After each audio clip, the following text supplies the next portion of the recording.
ఈ ప్రపంచంలో మనస్సు అనేది చాలా శక్తివంతమైనది. ఎందుకంటే ఏదైనా ఒక పనిని పూర్తి మనసు పెట్టి చేస్తే విజయం ఖచ్చితంగా సాధిస్తాం.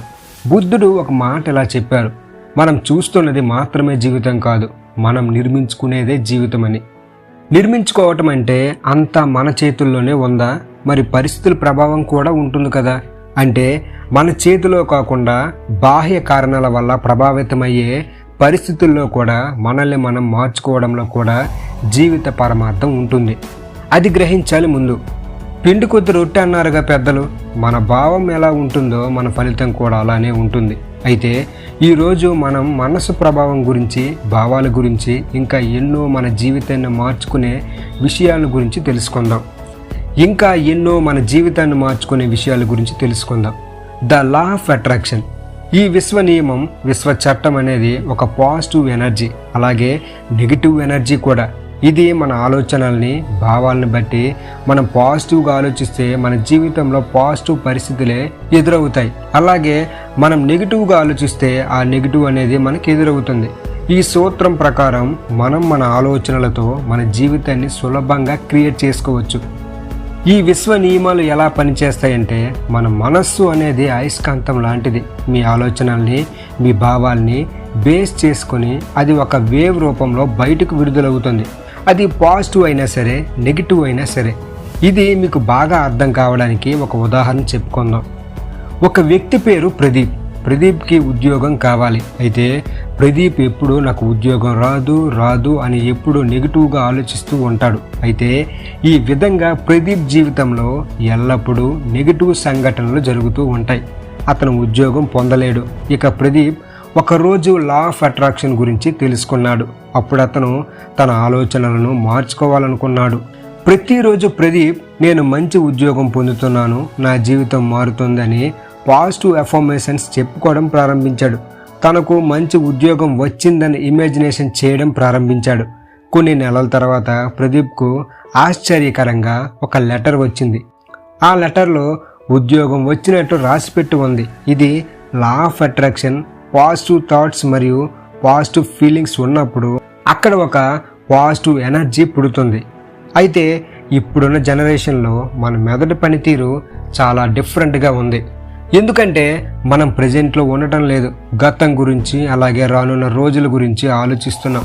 ఫ్యూచర్ని మనం మార్చుకోగలుగుతాం, కానీ గతాన్ని మనం ఎప్పటికీ మార్చుకోలేం. ఈ ప్రపంచంలో చాలామంది తమ గతంలో జరిగిన పరిస్థితులను ఊహించుకుంటూ బాధపడటం వల్ల ఏం ఉపయోగం ఉండదు. కానీ ఒక ఉపయోగం ఉంటుంది. మనం పాస్ట్లో చేసిన తప్పులను ఒక ఉదాహరణగా తీసుకొని ప్రజెంట్లో, ఫ్యూచర్లో తప్పుని మనం మళ్ళా చేయకుండా ఉండవచ్చు.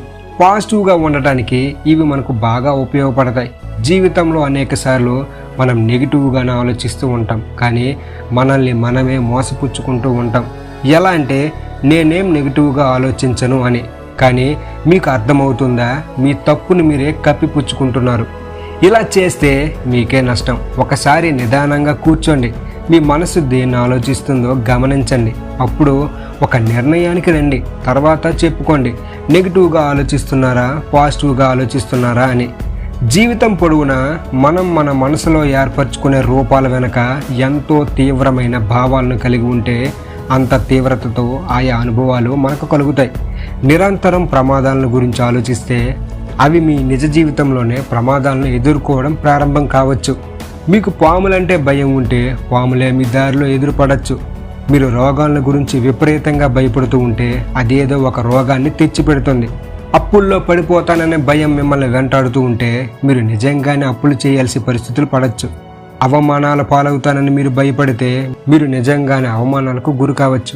కాబట్టి అటువంటి అనుభవాలను పొందకుండా ఉండటానికి, అటువంటి దురదృష్టాలను మాటికి ఊహించుకోకుండా ఉండటం చాలా అవసరం. ఒకటి మాత్రం గుర్తుంచుకోండి, ఊహించుకున్న భయాలు మనకు ఘోరమైన కష్టాలను కొని తెస్తాయి.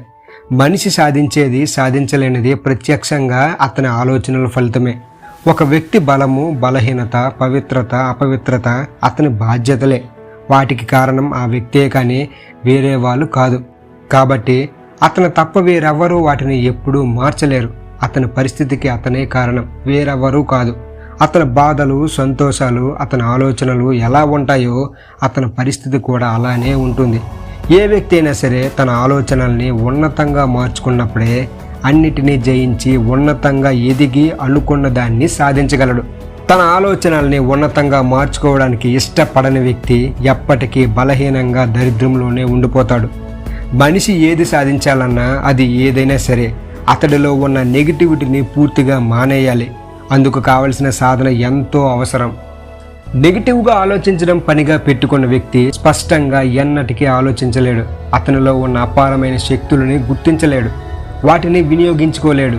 మీరు ఎప్పుడైతే స్వంతంగా మంచి ఆలోచనలను అదే పనిగా మీ మైండ్కి అందించడం మొదలు పెడతారో అప్పటి నుంచి మీ పరిస్థితులను మీరు నియంత్రించడం మొదలు పెడతారు. మీలో త్యాగం లేనిదే ఏమీ అభివృద్ధి ఉండదు. ఆ త్యాగమే మీ నెగిటివ్ ఆలోచనలను సమూలంగా తీసివేయడం. ఈ విశ్వం అనేది దురాశపరులకు, స్వార్థపరులకు, నిజాయితీ లేని వారికి సహాయం ఎన్నటికీ అందించదు. కొన్నిసార్లు పైకి విజయం సాధించినట్లు కనిపించవచ్చు, కానీ అది కొంతవరకు మాత్రమే. ఈ విశ్వం ఎల్లప్పుడూ నిజాయితీ పరులకే సహాయం చేస్తూ ఉంటుంది. మీ ఊహలను ప్రేమించండి, ముందు మీ ఆదర్శాలను ప్రేమించండి. మీ హృదయాన్ని కదిలించే సంగీతాన్ని, మీ మదిలో మెదిలే అందమైన దృశ్యాలను, నిర్మలమైన మీ ఆలోచనలను, సుందరంగా అలంకరించే ఊహలను ప్రేమించండి. ఎందుకంటే వాటి నుండే సంతోషకరమైన అన్ని పరిస్థితులు, వాతావరణం అనేది ఏర్పడతాయి. మీరు వీటి పట్ల నిజాయితీగా ఉంటే చివరి వరకు మీకు ఒక కొత్త ప్రపంచమే నిర్మించబడుతుంది. మీరు ఏది కోరుకున్నా అది మీకు వెంటనే లభిస్తుంది. కానీ సాధించాలంటే ముందు ఒక లక్ష్యం ఉండాలి. మనిషి చెడు ఆలోచనలు, నికృష్టమైన కోరికలు తృప్తిగా, పూర్తిగా ఎప్పుడూ తీరిపోతాయా? తీరవు కదా. ఉన్నత లక్ష్యాలు మాత్రం కేవలం కొద్ది నిర్లక్ష్యం వలన మాడిమసైపోతాయా? ప్రకృతి నియమం ఎప్పుడూ అలా ఉండదు. ఉవ్వెత్తున ఎగిసిపడే కళ్ళ కనాలి. అలా కన్నప్పుడే నీవు అనుకున్నట్లు మారగలవు. నువ్వు ఏదో ఒకరోజు తయారవ్వాల్సిన విధంగా చేసేందుకు నీ ఆశయమే ఒక ప్రమాణం. చిట్ట చివరిగా నువ్వు ఎలా మారుతావో దాని గురించి చెప్పే భవిష్యలాగే నీ ఆదర్శం ఎలాంటి విజయమైనా సరే మొదట కొంతకాలం ఒక కలే. మహావృక్షం ఒక చిన్న విత్తనంలో దాగి ఉన్నట్లు నీ కలలోనే, నువ్వు ఊహించే ఊహలోనే నీ విజయం దాగి ఉంది.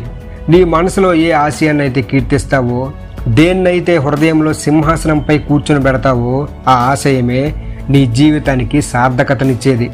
చివరకు నీవే ఆ ఆశయంగా మారిపోతావు. ఒకటి మాత్రం గుర్తుంచుకోండి, మీ జీవిత పరిస్థితికి బాహ్యమైన విషయాల కారణం అనుకున్నంతసేపు మానవుడు తనను తాను శిక్షించుకుంటూనే ఉంటాడు. కానీ తనకు సృష్టించే శక్తిని కలిగి ఉన్నానని, తన వద్ద సృష్టించేందుకు అవసరమైన నేల, విత్తనాలు ఉన్నాయని, వాటితోనే తన పరిస్థితులను తనకు అనుగుణంగా తయారు చేసుకోగలనని తెలుసుకున్నప్పుడు తన జీవితానికి తనే నిజమైన క్రియేషన్ అనే నిజాన్ని తెలుసుకుంటాడు. పరిస్థితులు అన్నీ కూడా మీ ఆలోచనల ఫలితాలే. మీ మనసులో వాటిని జారవిడిచిన ప్రతి ఆలోచన విత్తనం బలపడి ఏదో ఒక సమయంలో మొలకెత్తి దానికి సంబంధించిన పరిస్థితులను మీకు భౌతిక రూపంలో అందిస్తుంది. ఎంత ఉందండి మీ మనసుకు శక్తి. అపారమైన శక్తిని కలిగి ఉన్న మీరు మీ జీవితాన్ని సృష్టించుకుంటున్నారు. మీ ఆలోచనలు మారితే ఖచ్చితంగా మీ జీవితం మారుతుంది. మీ ఆలోచనలు మారకపోతే ఖచ్చితంగా మీ జీవితం మారదు.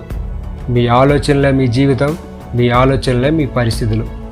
ఈ వీడియో కానీ మీకు ఉపయోగపడినట్లయితే మన ఛానల్ని లైక్ చేయండి, షేర్ చేయండి, సబ్స్క్రైబ్ చేయడం మాత్రం మర్చిపోకండి. Thank you everyone.